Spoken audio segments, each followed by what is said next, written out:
आगे बढ़ते हैं। पुणे पॉश कार हादसा केस में कई चौंकाने वाले पर्दाफाश हुए हैं और पुलिस सूत्रों के मुताबिक नाबालिग आरोपी ने उस रात कई हजार रुपए की शराब पी थी, जिसमें एक पब में उसने 48,000 रुपए का पेमेंट किया था। इतना ही नहीं, आरोप यह भी है कि उसने शराब के नशे में ही कार को 200 किलोमीटर की रफ्तार से दौड़ाया था और जिसकी वजह से कार बेकाबू हुई और हादसे में 2 इंजीनियरों की मौत हो गई। लेकिन इससे भी अधिक हैरानी वाली बात यह है कि उसे शराब पार्टी करने के लिए पैसे और कार दोनों ही उसके दादा ने दिए थे। देखिए रिपोर्ट।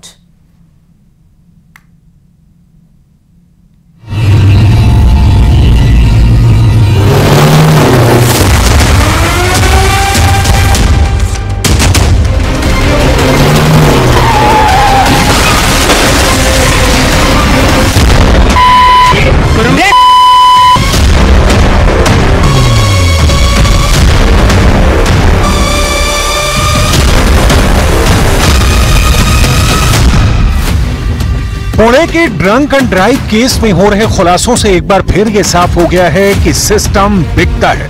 खरीदने वाले के पास पैसा होना चाहिए। रिपोर्ट फर्जी तैयार हो जाती है। रिपोर्ट तैयार करवाने के लिए खजाना खोलना होता है। आरोप यह है कि पुणे के अंदर एक बिल्डर के नाबालिग रईसजादे ने करोड़ों की बेशकीमती कार को 200 किलोमीटर प्रति घंटा की रफ्तार से चलाकर बाइक सवार 2 लोगों की जान ले ली। लेकिन क्योंकि रईसजादे का पिता एक रसूखदार बिल्डर है और उसके पास अकूत पैसा है, इसलिए उसने अपने रईसजादे बेटे को बचाने के लिए अपना खजाना खोल दिया और इसका एक एक सबूत अब देश की जनता के सामने आना शुरू हो चुका है। इस मामले में बहुत बड़ा पर्दाफाश ये हुआ है कि नाबालिग रईसजादे को बचाने के लिए ब्लड सैंपल ही बदलवा दिया गया। इस फर्जी ब्लड सैंपल की रिपोर्ट के आधार पर ही नाबालिग रईसजादे को जमानत मिल गई थी। लेकिन अब जानकारी ये सामने आ रही है कि ब्लड सैंपल बदलने के लिए नाबालिग के परिवार ने 2 डॉक्टरों को रिश्वत दी थी। आरोपी के रिश्तेदार ने पैसे का लालच दिया था, जिसके बाद आरोपी के ब्लड सैंपल से छेड़छाड़ कर दी गई। औंध का सैंपल एक करेक्ट व्यक्ति का सैंपल था, परंतु जो ससून हॉस्पिटल ने सुबह में जो सैंपल फोरेंसिक को भेजा था वो सैंपल किसी और व्यक्ति का था। मतलब कि ये सैंपल रिप्लेस किया गया है, ऐसी बात कल फोरेंसिक रिपोर्ट प्राप्त होने के बाद समझ में आई। इसके बाद जो डॉक्टर हैं जिन्होंने सील करके ये रिपोर्ट फोरेंसिक को भेजी थी, उनको कल हमने डिटेन किया था। उनके प्राथमिक तपास में ये बात सामने आई कि उन्होंने जुवेनाइल एक्यूज्ड का सैंपल लिया था, लेकिन उसने उसको डस्टबिन में फेंका था। इस पूरे मामले में ब्लड सैंपल की रिपोर्ट बहुत महत्वपूर्ण है, क्योंकि ये अनियंत्रित कार ड्राइविंग का मामला है। ऐसे मामलों में पुलिस खून की जांच करवाती है।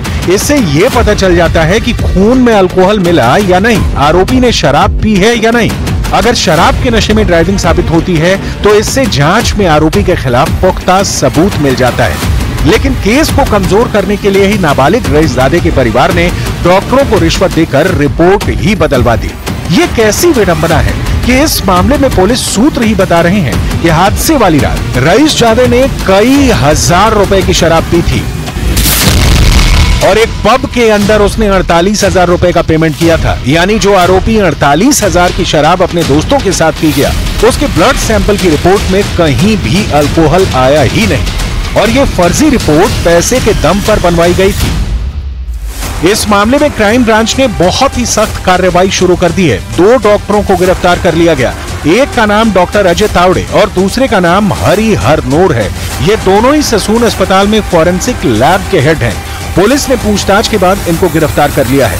पुणे का मामला ये साफ करता है कि आजादी के 70 साल बीत जाने के बाद भी गरीब के लिए पुलिस थाने और अदालत की चौखट पर जाकर इंसाफ हासिल करना कितना कठिन है।